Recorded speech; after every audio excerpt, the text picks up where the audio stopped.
तात्या आपण दोघं जर एकत्र हिंडलो ना बाबा एक दिसणार ना आपल्याला 100 फूट लांब. तात्या किती 100 फूट. तुला म्हणतो तुला चल पुढे ये पुढं चल पुढं लका मागच्यांचा सपोर्ट आहे का याला नाही ह्या तिघांचा बी कार्यक्रम करावा लागल.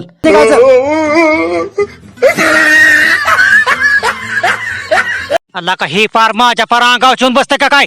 अरे गप की तुझ्या काय मस्तकात फरक झाला का काय? हा मुंगे पेरायचं काय? आता बसलं की माणसात येऊन बसलं का माझ्या अंगावर? कारण आम्हाला काही इच्छा आहे का नाही? लका गप बसतोय तर लका ही दिसत तुला मी थाय टाकले तुला सांगतो मी कातड्या मग मी काय केलंय म्हणतोय आणि छातीकडून माझ्या पुढे थांबतोय जा तिकडे कोपऱ्यात ह्याच्यामुळे तुला मारलाय मग काय तर छाती काढून सारखा बघतोय पळ तिकडे कोपऱ्यात. दिसतोय वरडू करतेत ना अजून तर नाही दिसत बाबा पण कसं नजर मारलेली बरी असते रेटून जातंय बिनकामा तुला का आपल्याला नाही तर काय तर मला एक कळा नाही बरं का गोलप्या. हा डुकर झोपेत असताना आपण जो पाठतीनला जागा सोडली होती आणि ते आलं कसं बरोबर? अरे आपलीच काताडी फेतोर आहे तिला का मी बी तेच म्हणतोय. अरे आपला आपण शिकार करतोय त्याचा काय संबंध आहे आपल्याला तुमचा? शिकार केलेला त्याला आवडत नाही तर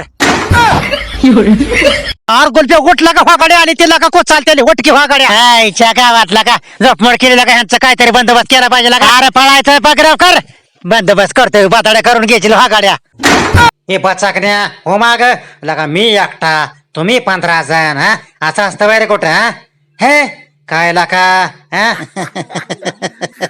ए मला तिथं गावाच्या कोपऱ्यावर टपरे का नाही तिथं सोड मला. डोकर दादा हा तुम्हाला बोकांडी राव 9 किलोमीटर आणला काय काम आहे सांगा आम्ही केलं असतं राव. अरे बडीशेपची पुडी खायची होती आता जेवलो होतो मी म्हणलं बडीशेपची पुडी खावा म्हणून म्हटलं चला मग बडीची पुडी मी आणली असती की कशाला मग इकडं आला तुम्ही राव. दादा रात्री पाऊस किती झाला लाका तिथं वड्याला पाणी किती आलं ते बी बघायचं होतं मला. डुकर दादा म्हणजे आमच्या बोकांडी बसायचं तुम्ही ठरवलंच बरं की मग.